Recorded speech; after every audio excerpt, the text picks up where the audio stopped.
And we are live. Welcome, welcome, welcome, welcome everyone to the It's About Belief podcast. As always, my name is Jason Miles, and I am here with the man, Steve Conley. And Steve is going to share, as he always does, if you've been listening or watching, he's going to share uh, what I consider to be, you know, how people will say these little gems. These are bigger than little gems. These are things that if you implement in your life, you will see things differently, feel things differently, and move through your world differently.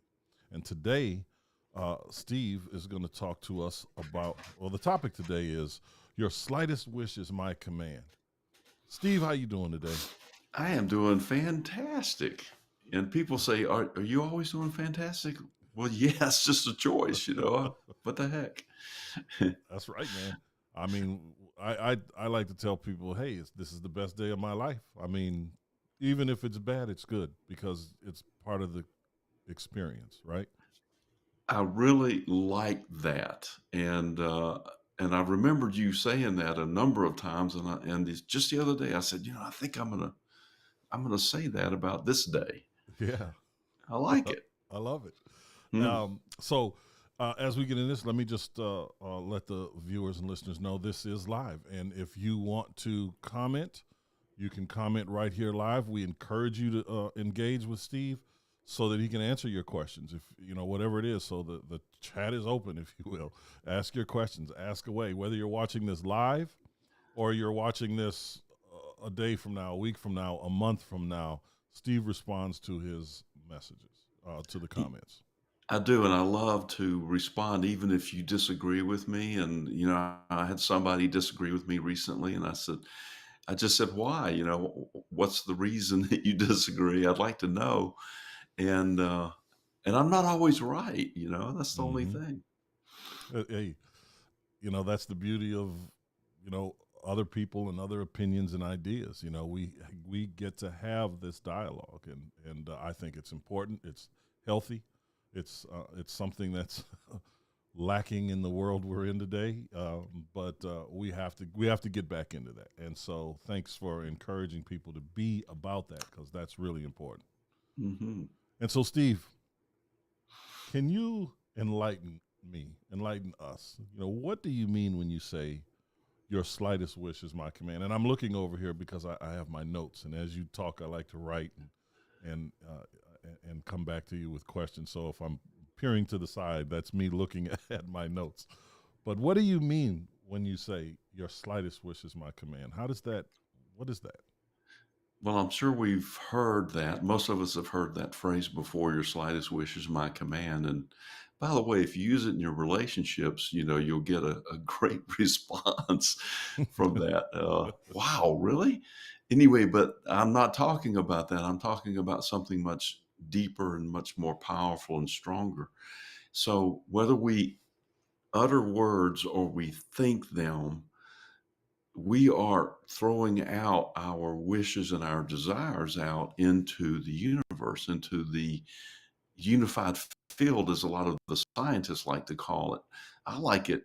I like calling it infinite intelligence. And it's no matter what we're thinking, whether it's positive or negative, the slightest things that we are thinking or saying are going out into the universe and being created for us. Mm-hmm. So if we're thinking negative thoughts, no matter how minute or how big, quite frankly, maybe we're reacting to something that's going on out there and we're saying, "Oh crap," or "Oh wow, that's fantastic." Either way, so that drops into our subconscious and shoots out into the universe, into the unified field or infinite intelligence or Christ consciousness or the ether or whatever you want to call it. Doesn't matter. Mm-hmm. It's the same. And that is the energy that creates our next event. So instantly, whatever we're thinking is created. It's just as real as our thought. So it goes out there vibrationally and it's created. So it's done. It's all done. It's all done instantly. Now, the law of attraction, which is what we're here for, is okay, it's created. Do we want to see it? Number one, was it negative thoughts that I was thinking, or was it positive thoughts? And then number two is, okay, let's make sure they're positive and say, okay, yeah, I want that. So now how do we line up with that? So we're all manifesting constantly. It's just like gravity. We can't really turn it off. Mm-hmm. It's there. We're manifesting. But what we want to know is, how do we manifest what we want and not what we don't want, right? Right. And and so that is what this podcast is about. And along those lines, if you'll permit me, Miles, and I'd like to talk about this new ebook that I'm just now making available. Yes. It's called Abracadabra, and it goes right along with what we're talking about. Abracadabra is an old Aramaic term that actually means, with my words I create. Now, you're probably watching this and listening to this because you want something better. We all do. And I used to get kind of upset when people say, you want a better life. I said, my life's going great. But then I started realizing, well, it could be better. It could always be better. So that's the reason for the book. And by the way, the book is 98 cents. But it doesn't matter if it's 98 cents or $98,000. It just doesn't matter if it gets you what you want, especially when it comes to the law of attraction, which I think is the most powerful thing we could put our effort into understanding and getting better at. Because if anything is possible, oh my gosh, then this is the way to get the anything. And I want to go through this real quick. Yes. This, by the way, is the table of contents. Chapter 1, the introduction to the law of attraction. I think it's really important to get a basis of and a reminder of the law of attraction, what it is, where it came from, how to utilize it, the definition, if you will. Number 2 is understanding the power of words. And that's why this is called abracadabra. Doesn't matter if they're spoken or if they're thought. They're still words that are going out, they're creating instantly. Number 3 is the art of positive affirmations, is making sure that you are thinking the things that you want and not the things you don't want. Visualization techniques is number 4. This is a technique. This is what will help to bridge the gap between your ideas and your faith and your knowing that what you're thinking you're going to get. So the techniques are great. For that, this is, you should buy this book. The role of emotions. Now, a lot of times people think emotions are where the power is. They're not. The thought is what creates. It's emotions that make sure you're on the right track. And this is the description of that. Number 6 is the power of gratitude. Gratitude. So to get what you want, you have to be in a high vibrational tone. Gratitude is one of the highest. It's right next to love, which is the highest. So that explains that. Number 7 is overcoming limiting beliefs. So we want to get away from the limiting beliefs and know that anything's possible. So number 7, that was number 7. Number 8 is 8, 9, and 10. Relationships, wealth and success, health and wellness, how to use that for those 3 categories. And once you get into those 3 categories, I don't know of anything else in life that there is. It's all covered right there. Common mistakes, how to avoid them. Chapter 11, you gotta know what not to do. And number 12, conclusion, that kind of brings everything together. So that is abracadabra. That's right. And so Let's use it. and what is the premise? I should say, what made you want to write this book? Where was you? What was your thinking when you said, this is the message I want to get out? and what is the message of that book? I guess that's kind of a broad question, but what is it that you want people to get out of this? What are they going to get out of it?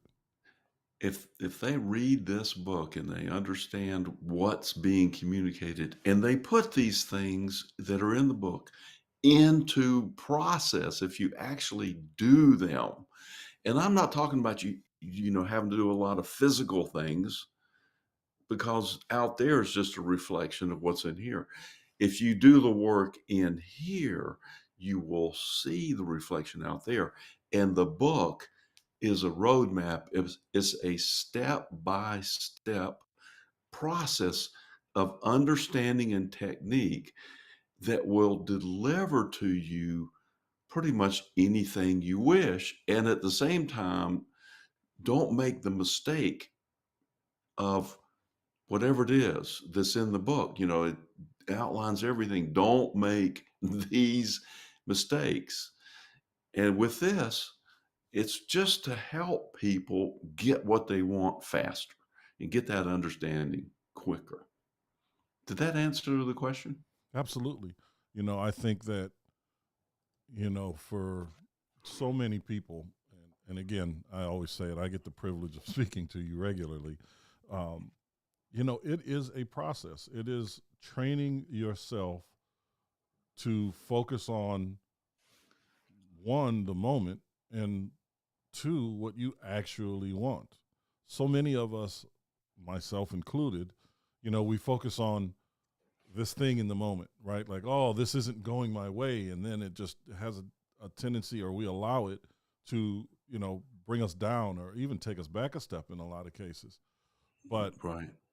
knowing that that's just a moment, that's just a thing, and you deal with what you have to deal with in the moment, for a lot of people, that's a very hard thing to let go of, because it's almost like we want to hold on to the negative, and we hold on to the negative thing a lot longer and a lot stronger than we do the positive things. I feel.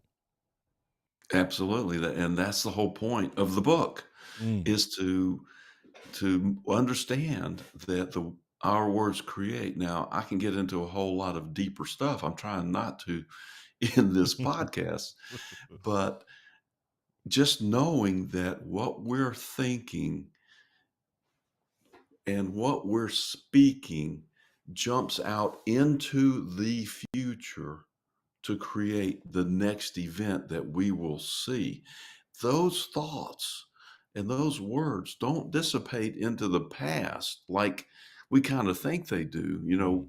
automatically. No, they don't do that.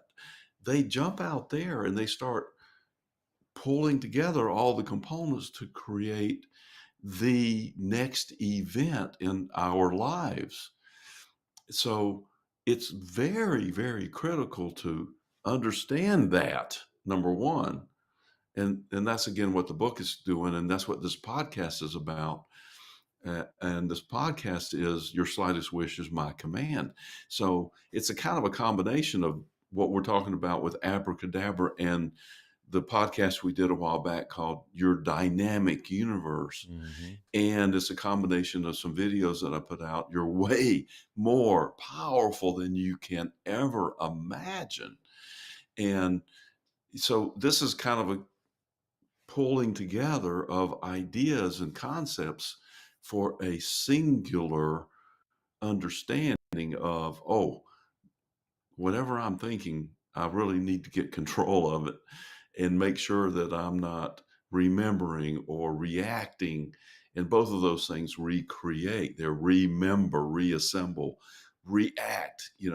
Let's go do this over and over again until we're either totally sick of it or maybe we've learned our lesson. I'm not sure what it is, but That's right. I mean, you just hit the nail on the head, and uh, constantly giving yourself a conscious check, a mind check, a personal check. Say no, that what I'm thinking is not what I want, and I'm being reactive as opposed to being proactive for what I do want. And I heard something um, a long time ago. You know how they say uh, achieving your goals is, like eating an elephant. How do you eat an elephant one bite at a time? That kind of thing. Sure. Just do one thing to move you closer towards your goal every day. And what we're talking about here is a change in thinking, self talk, even, Complete. right? co- it's honestly, I used to do all that, and I used to believe all this stuff about goal setting, and really the the way that it's presented is when you say do that one thing, even if you don't like to do it or you don't want to do it or anything like that. I don't think that's the way to go. Honestly, I think writing down your goals is very important. Uh, what I do is I write down a list, kind of almost every day, and I review that in the morning, and I kind of go through it and check off the things that are done. But I'm really not necessarily thinking, "Oh, I need to do this." I will now on something. I look over here on my desk and say, "Oh, I need to take care of that." And then the next thing is, do I feel like doing that now? And if the answer is no, then I don't do it. I don't care what it is. If the answer is no and I don't feel like doing it, I'm not going to do it. Right. And now, what the old school is you got to push through. You got to do the things you don't want to do, no matter what, and then you'll get the things that you do want to do later. That doesn't wash with me anymore because I understand that there's only now. Mm. There's only this moment. Period. In the all of creation. There's past, present, and future exists now. So I cannot get to a happy ending in an unhappy now doing things I don't want to do. Mm-hmm. So instead, if I look over there and say, yeah, I feel like doing that now, then I will do it, because I feel like doing it now. If I don't want to do it, then I don't. So yesterday, no, day before yesterday, I was in the office all day. And I got tired of that after a while, and so the next day, which was yesterday, I walked into my office and I looked around and I said, I'm not going to be here today. I don't want to do that again." So I went and I did stuff out driving around. And did I do much? Well, no, not really. I mean, if you look at my list, but at the same time, I got back, and my list kind of starts to handle itself. You know what I mean? Mm-hmm. And so I checked a few things off, and I made a few requests out there of some things, and some things got done, some didn't. And I'm not going to stress about it. I'm just going to continue on and follow the breadcrumb ideas that come to me from infinite intelligence, and I monitor those with my emotions to say, is this what I want to do now? And if I do, yes. If I don't, then I don't. I like that, and I brought that up because what I do to myself when I find myself in a thinking or stuck in a thought sometimes is to say, okay, this is a momentary situation. Let's focus on what I want. Of course, I don't like whatever this particular thing is, Yeah, but I still have more time to work towards the outcome I do desire. Let me put my mental energy towards that. And so it helps me sleep at night. It helps me move through my day better. I mean, it really does. And it's hmm, just, and we had this conversation. These are things you talk to me about, right? sure, And it truly does help me sleep better at night because I'm not thinking about what I don't want. I'm excited and I'm motivated to do something towards what I do want. of course. And by the way, I'm not telling you that I'm a master of law of attraction. I'm getting better at it and Right. better. And but hey, I have the same issues that everybody else does. Is this constant contrast coming my way, and I do my best not to react to that contrast. I just, oh, okay, there it is. Well, there's that. Is that again, or is this something new? If it's again, I'm going to say, okay, let's examine these thoughts and things that I'm verbally saying, making sure that they're not consistent with the reflections that are coming back. And then I'll look at the stories that are going on in here, which are kind of constant no matter, what we're doing, whether those are positive stories or negative stories. So I create my own stories of the positive things that I want, including the conversations that are going on between me and some imaginary person that's playing their part in the event that I'm imagining that's going to happen, but I'm imagining that it's happening now in this present moment. And then that's the thought and the things that I'm shooting off out into the universe, into the future, for that to reflect back to me in some present moment in my future, if you will, which is it's all now, but of course we're experiencing it linearly. Thank you, linearly. So I didn't know that was a hard word to pronounce until just now. Well, So, y'all, the little tongue tie. That's all good. so those stories, create new imaginary stories, and I throw those out there to be seen at some future date. And so I'll pick this particular thing and that particular thing and this over here, and then I said, wow, this feels really good, and make that enough. So here's one of the mistakes is talked about in the book here. You don't want to start looking for that imaginary story that I'm talking about to be seen in any time ever. Mm. You just want to throw it out there and experience it in the moment and say, wow, that felt good. Period. Done. It's done. It's already done. If it's done, why would you be looking for it? Mm. Because now you've just pulled the energy right out of it and it can't create it for you, because you think of the stories out there that you're putting out there. So you've got a positive one, and then you start looking for it. Now that's kind of a negative one, and it balances that frequency so nothing happens. Mm-hmm. So this is a frequency universe, frequency, vibrational, energetic consciousness universe. Yeah. It's not a physical universe. We're not these physical bodies. We're not these bone, blood, water bags here that we think we are. We're just vibration. That's right. And you brought something up. Uh, you talked about the infinite intelligence, and could you expound on that and explain to our to the viewers, listeners, what that is, and is that something that you also talk about in the book?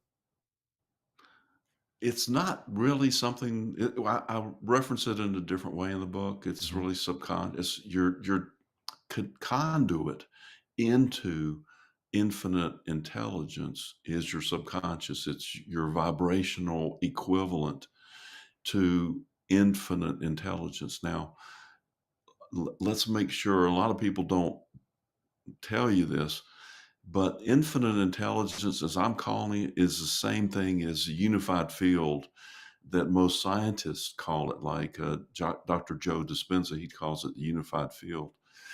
And but it's also the ether, and I like the ether in an infinite intelligence, because I've coined a couple of things called the etheric queue, which means all your stuff that's waiting for you out there in the ether is in the queue waiting for you to line up vibrationally with it. So Mm. it's the etheric queue, or the ether. Now, Einstein said there's nothing out there. He said there's absolutely nothing at first. Mhm. But later in life, he said, "Uh-oh, I made a mistake. I made a big mistake." And unfortunately, because Einstein was so influential, it put the scientific community back about, a century, 100 years or so. So, but ancient Greece knew about it and they called it ether, A-E-T. They spelled it A-E-T-H-E-R, the ether, which they knew it was the collective consciousness or infinite intelligence or the fabric that pulls everything together and is basically what some of the mystics call causal energy or the divine mother. It's all the same. It's causal energy. It's the energy that causes things to be manifested at a lower vibrational frequency. It's also called Christ consciousness. So you can see there's a lot of different names Right. to the same thing. And Now, did that answer your yeah, question? absolutely. I mean, I think that's, a real interesting thing, because I'd asked you before, is it, is infinite intelligence similar or akin to the collective, or the idea of collective wisdom or collective knowledge? And, what was your answer to that? Well, you said the collective, and I Yeah, kind of took that as a reference to the collective of the people on the planet. That's what I think about when we say collective. right. And then I said, well, it's a collective, but it's more energetic, unmanifested energies that is a collective of what we would call your guardian angel. But Hmm. for each of us individually, we all have a specific individual entity that's watching after our best interests. And of course, there's more than one. There's many. There's many. I don't know how many. I'm not that tuned in yet, if you know what I mean. Right, right. But those energies will be there for us, but we have to ask. We cannot assume that they're just going to help us because they do not want to tread over our free will.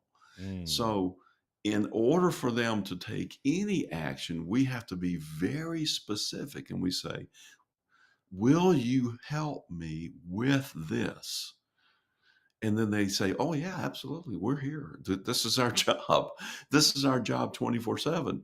What is it that you want? Can you be specific about it?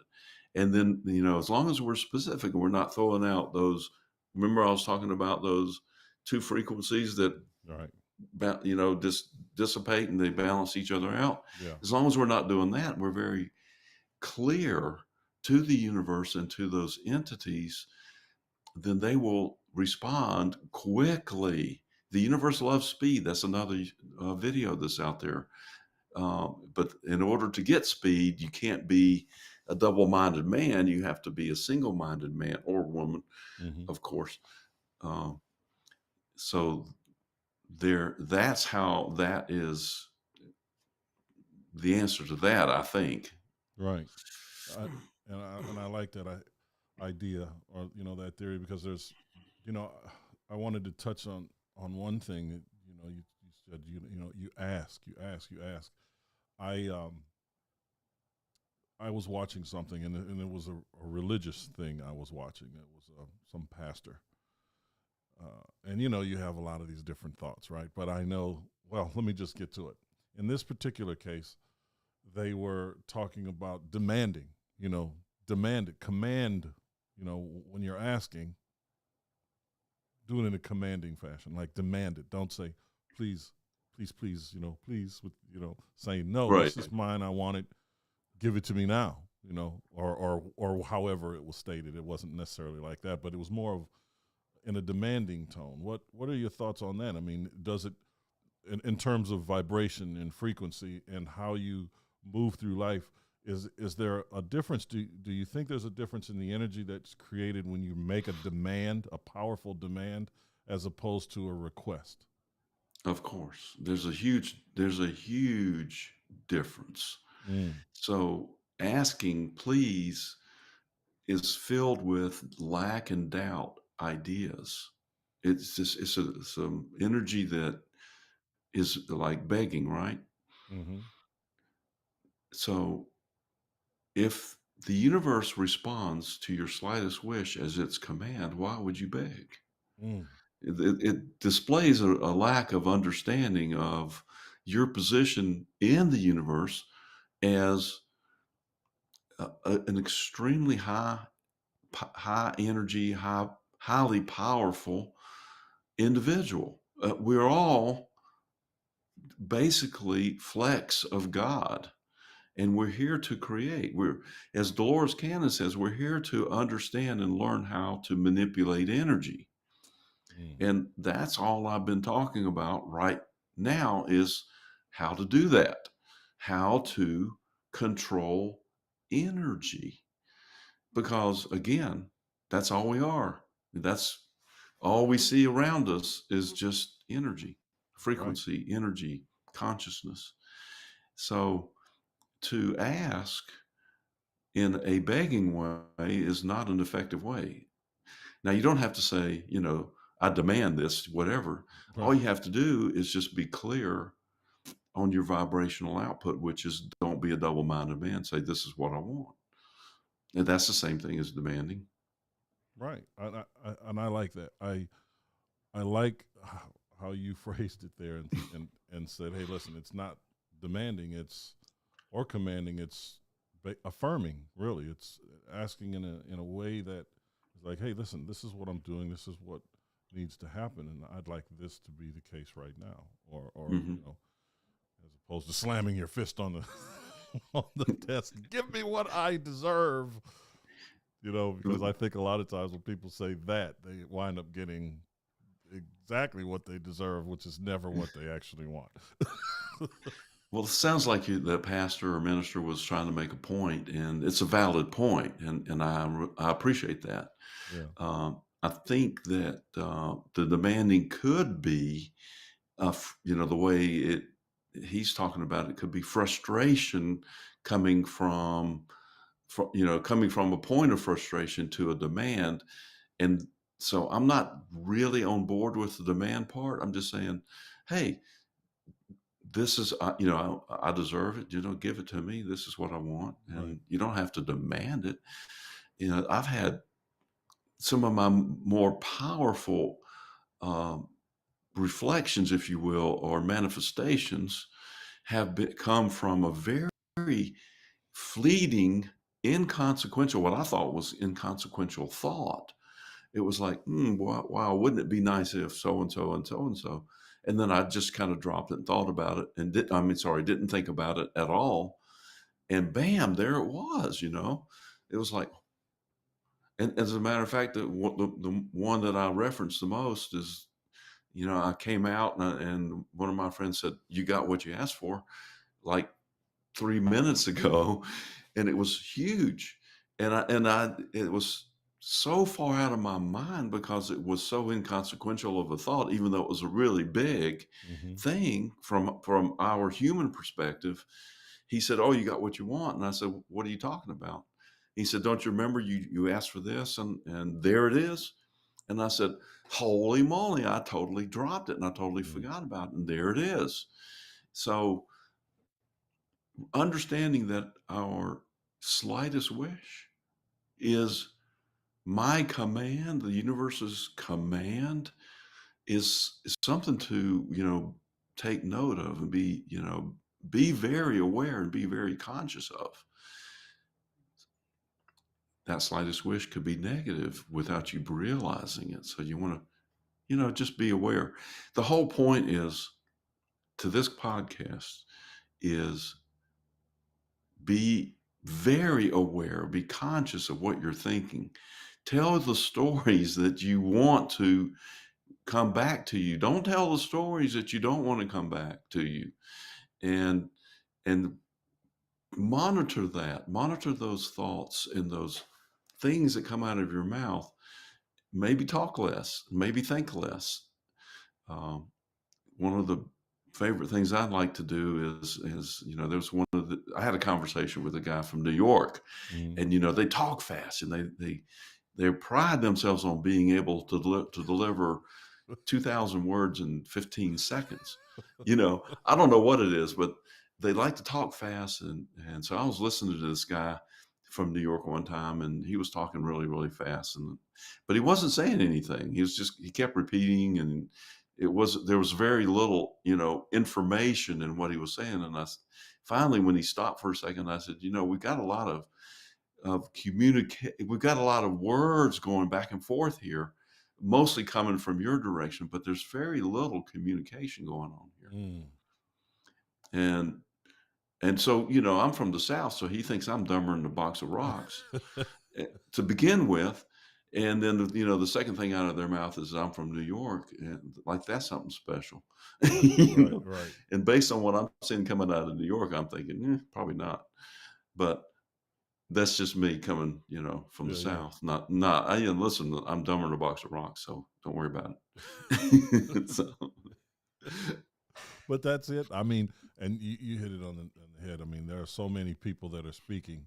I mean, there's a lot of speaking going on and very little communication going on in a lot of different scenarios in our individual lives, as opposed, or in addition to everything else that's going on. The yick, yick, yick, yick, yick, but there's no actual communicating.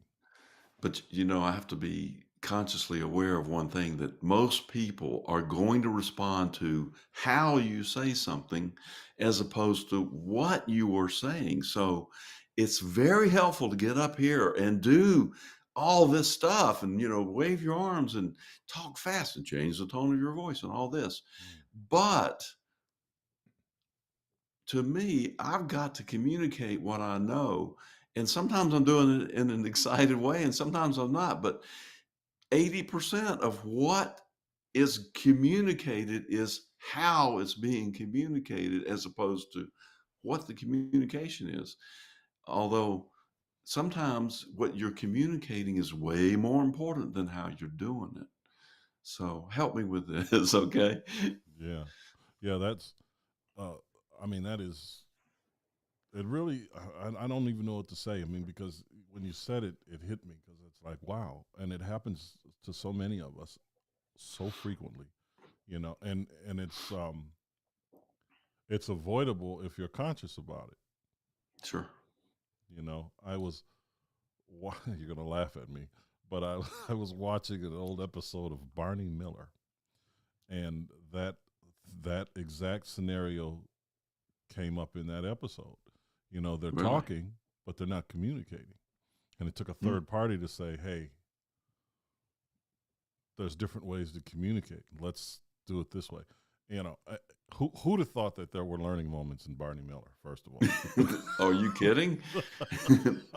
There's tons of them, but now with the media, I would say be careful with the media Yeah, because yeah. it will train you into subservient thinking, and especially those cop shows. I look at them like I'm not your slave, but they treat employees like slaves, and the officials as masters. And no, no, no, no, no, that does not fly with me. Now I watch those shows, and I'm like, maybe I shouldn't be watching this because I'm adding it to my vibration." Mm. And so that means if I'm adding it in, it's got to be reflected back. And I've got a lot of crap that I'm going to have to experience. But it was entertaining, for the moment. Right, right. For sure. So, what other jewels and gems? One thing in the book, Hmm. Abracadabra. By the way, the link to the book is in the description to this video. So, I mean, you can't miss. I mean, Steve's basically just giving it away. Okay, um, but take full advantage of it. But again, the link to Abracadabra, the book that is a new release. Steve wrote it. It's just out, and he's giving a promo for 98 cents for the book Abracadabra. So, in closing, Steve, what is the one? And I know I asked you this earlier. In addition to that one thing that you want people to get, what is it that they're going to get once they crack open this book? What is the desired outcome for you, for them, or from you to them, if you will, if I'm saying that right? What do you want for them? Really, I want for everyone to learn how to increase their vibrational output to a higher level. That's the bottom line. Now, how that manifests for each individual is going to be different, totally different. And I cannot say, hey, this is going to, well, it'll specifically work for anybody on anything. So, what this book is there for is to try to cover all those bases, from the introduction to how to use it to create more wealth, how to use it to find your soulmate, and how to use it to help heal yourself. And then take the techniques that are in the book, utilize them. They're just belief bridges Mm, to, bring your belief, whatever that is here, into faith and then into knowing. So once you've done that, once you've reached the level of knowing, then you get a quicker, better response from what you're thinking and saying, using abracadabra and understanding here's really what I want. I want you to understand how powerful you are with the words you think and say. That's it. wow. And that's what this book will do. Wow. That that is clear. It doesn't get any clearer than that, because that is really where it's at. What you think and what you say, and being conscious of that so that it turns into a subconscious activity for you, you know. Right. And then the book gives you specific techniques and examples and how to do things within each of those categories, even though you can take each one of those and use it for any category. That's the great power of the law of attraction. You can focus your attention over here on something that you love, and problems that are over here will get solved because you're at a high vibrational tone. Mm, wow. Yeah. I mean, and that is, that is being a novice, less than a novice, I would say, in most cases, on the law of attraction, but implementing the things that we discuss, Yeah. that you share with me, and you know, having had the opportunity to read the book as well, I'm on this path of evolution of mental, emotional, spiritual. I guess I think we're all on it, but I'm more conscious of it. I'm more conscious of what I do and what I say and how I think about the things that are in front of me. And again, it's not even that it's good or bad, right? Something that's good or seems good today might be very bad tomorrow, and vice versa. We don't know. So I think we have to take all of that, with a grain of salt. And go ahead. Yeah, if we look at each and every bit of contrast that's not happening, and we realize that it's not happening to us, Mm-hmm. that it's happening for us, then we Yes. start to realize, holy crap, everything is good. Yeah. Everything is good. Yes. It doesn't look like it, Yeah. and Yeah. I'm not suggesting that we could understand why, the wars that are going on across the world are a good thing. Mm. But if you just have faith and understand that maybe from our perspective, they're not that great, but from a higher perspective, they are. And that, oh, by the way, this is an illusion. Nothing's happening here, really. No one's getting hurt. And then we can kind of get into a higher vibrational tone and get away from the negative thoughts around those things and stop judging. Bada bing, we're there. Bada bing, bada boom. Yes, sir. And I agree. So, folks, please go ahead, check out the book. It's 98 cents. The link is in the description. Follow It's About Belief. Listen to what Steve has to say. Comment, share, get involved with yourself. And part of that, Steve can help you along that path with. So I encourage you all to do so. Thank you so very much, Steve, for being here today, for sharing this with us, writing the book, and for putting up with me. Well, hey, thanks for being my tech guy. I love that. I appreciate it. I couldn't do this without you. And by the way, everybody, live fearlessly. Every day. Thank you, Steve. Talk to Thank you. everybody soon.